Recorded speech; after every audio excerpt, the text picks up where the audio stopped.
so nice, I had to buy it twice. Welcome back to The Gunfather. Today we are here to talk about the IMI Jericho 941.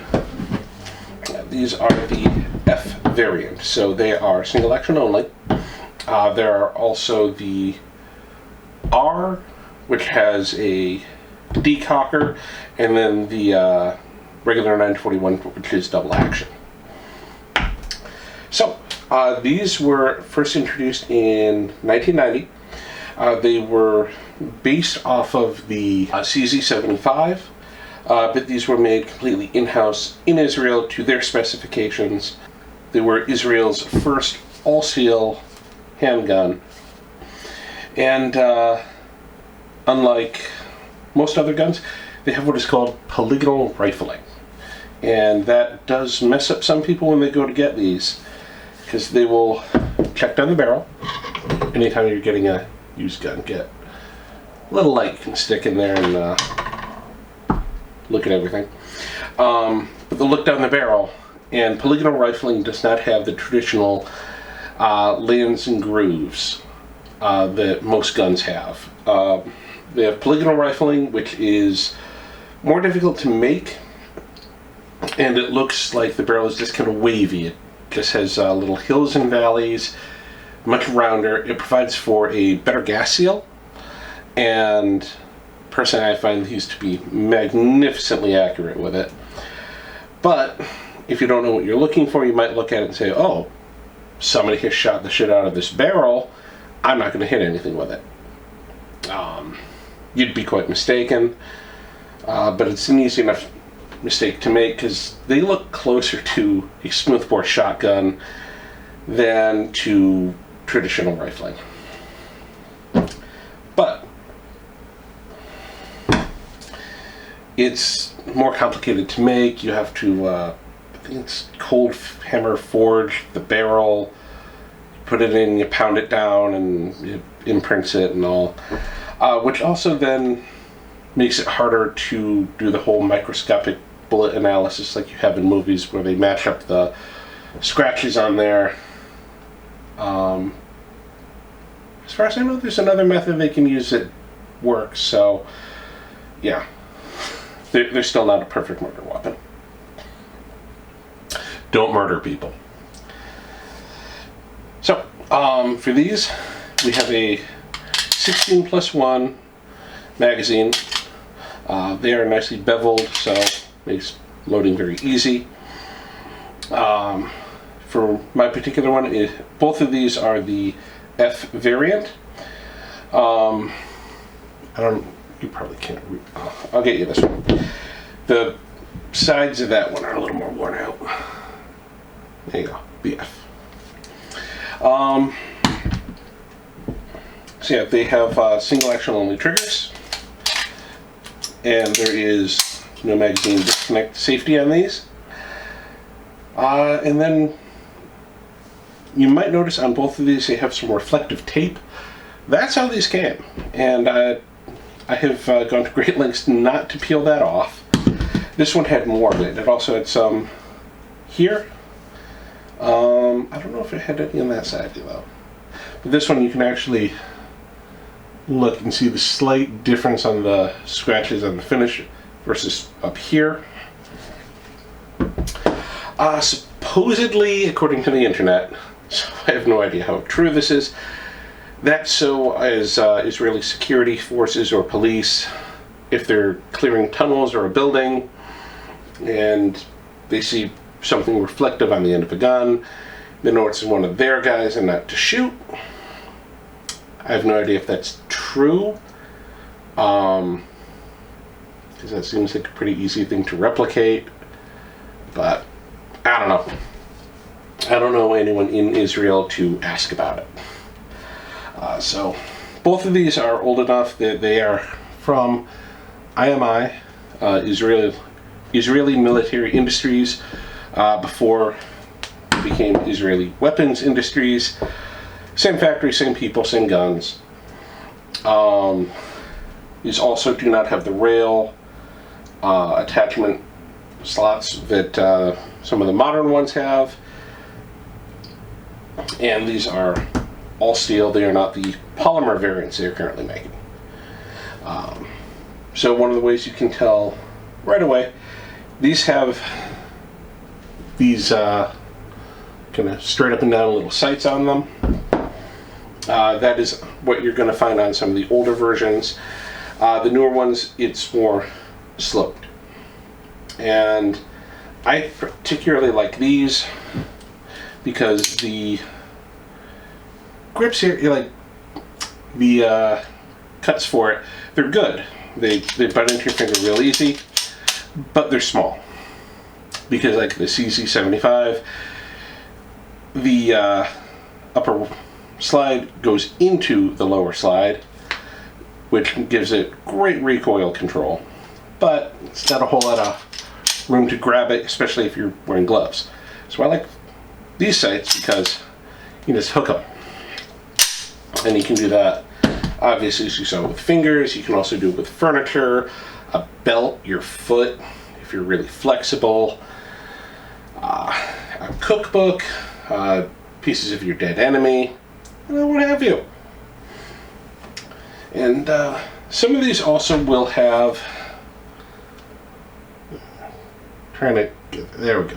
Finish on these has seen better days, but that's what makes them fun. So yeah, you've got the six-sided star there. Not sure how well the detail on that is really going to show up for you. It's not just a Star David, there's some additional information in there, but it is pretty well worn. Yeah, they're still making these in different configurations.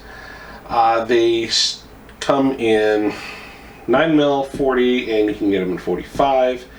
They also used to make them in, I think it's called 41 Action Express. They do not make that caliber anymore. And when these were first imported to the US, they were called the Baby Eagle, because they're made by the same people who make the lovely Desert Eagle, or at least invented it. I don't know who the hell is making those anymore. I don't own one. I probably never will. They're kind of ridiculous.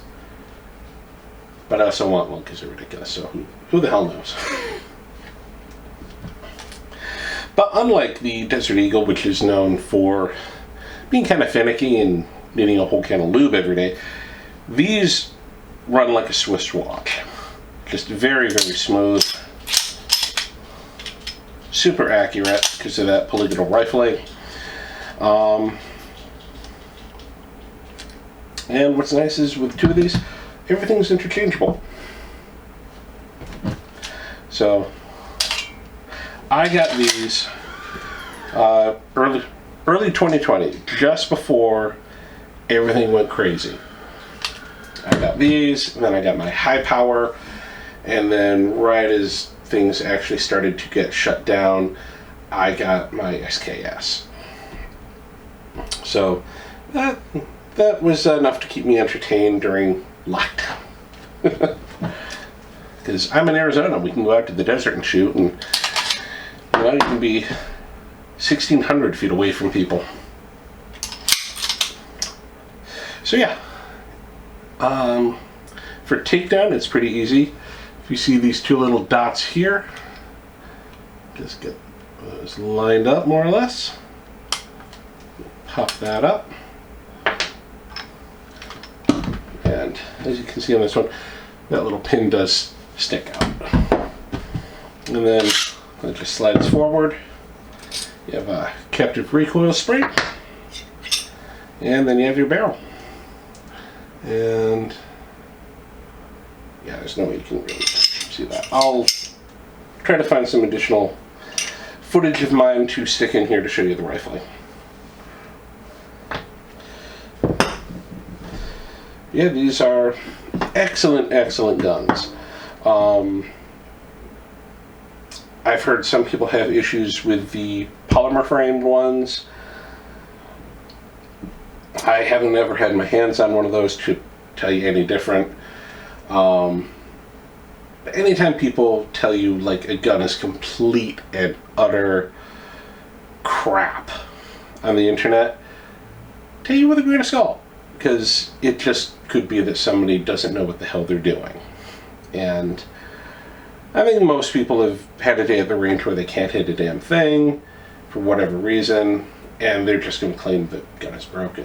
Rifling is off, the sights are off, trigger's crap, what have you. But for me anyway, with these, you can't miss.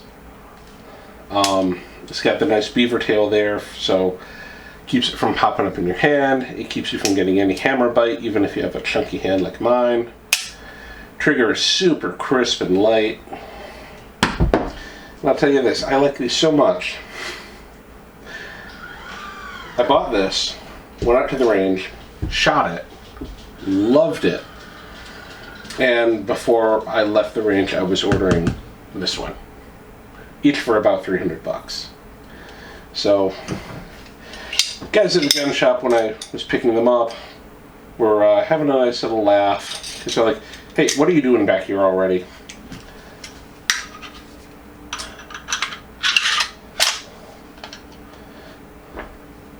So about the only badish experience I've had with these, sorry, it's tricky lining stuff up on camera, but the only tricky thing I've had going on with these was the original sights for these, because they were originally night sights, but by the time I got them, the night glow was completely worn off of them. And also they were kind of beat up. They still work decently, but I was like, you know, I really like these. I shoot them really well. They're going into my oh shit rotation. Oh shit guns are the ones that I keep stuff loaded up and ready for. A bunch of extra mags around, where if something happens, I know I'm going to be able to work the gun very nicely. I've put a lot of rounds through these. I know exactly how they work. They work really well for me. They take a common ammo. They're a good emergency gun, and I've got two. So, you know, if both break, I can hopefully catalyze one for the other. But the only problem was getting the rear sight, because these are the older style sight, and then actually getting them in. You know what, the other one's going to show that a little better. See the contrast, there we go. So the sides on these do taper in a bit. So the only part that's really about 90 degrees up here where it has the slide cuts. So that made it kind of a pain to get those lined up nice and even for getting the new sights in. So this one still slightly canted because I messed it up a bit when I was putting it in. Backed it off, got it back in there. It's in there quite nicely now. That tiny bit of offset, it's not enough to really mess with anything. If I was trying to shoot something at 150 feet away, maybe, but I don't really shoot pistols that far. My eyes just don't work that well. And I have rifles. That's what rifles are for. They are for far away things. Pistols are for close-up things or carrying something. So yeah, they were a little bit of a pain for that, but I got a Wheeler sight adjustment tool. They went on pretty easily after that. They work great. They're in my rotation. I trust them with my life. Why are you doing that?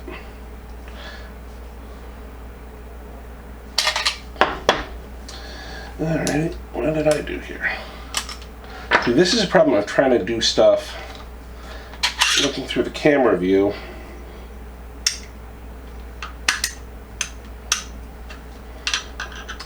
So we're trying to... There we go.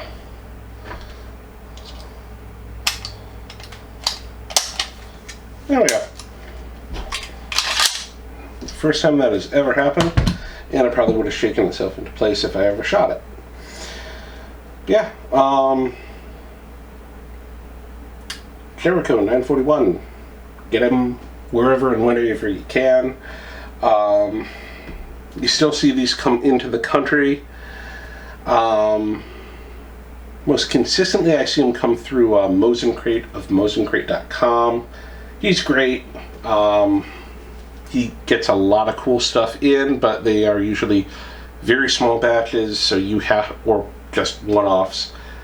So if you want something, follow the instructions on his website. He posts to YouTube and a couple other places ahead of time. Go online, read through the instructions to figure out exactly what you need to do to order something, and try to be the first one to send your order in. I bought a good few things from him. These actually I got through Classic Firearms, because in 2020 we were still in the Trump gun slump, and no one was all that interested. And then a couple weeks after I got this one, we went into lockdown. So yeah, get them if you can, because they may not be super duper valuable, but you'll always have some of the old anime geeks who will want them. Spike Spiegel in Cowboy Bebop has one of these, which is, it's actually a pretty good show. Not the Netflix version. That was stupid. The original anime. Even if the introductory song goes on just way too long every episode. And that show is weird. It's supposed to take place in the future, but they're all using contemporary guns. But on the other hand, you get to look at people who actually have an idea of what they're doing. Except one thing that just, it bothers somebody like me. Probably wouldn't bother 90% of humanity. If you look at production stills and stuff like that, you will see traditional rifling in Spike's gun instead of the correct polygonal rifling, and it bothers me. Alright. I think I've rambled on enough. They're absolutely solid, beautiful guns. Go out and get one if you can.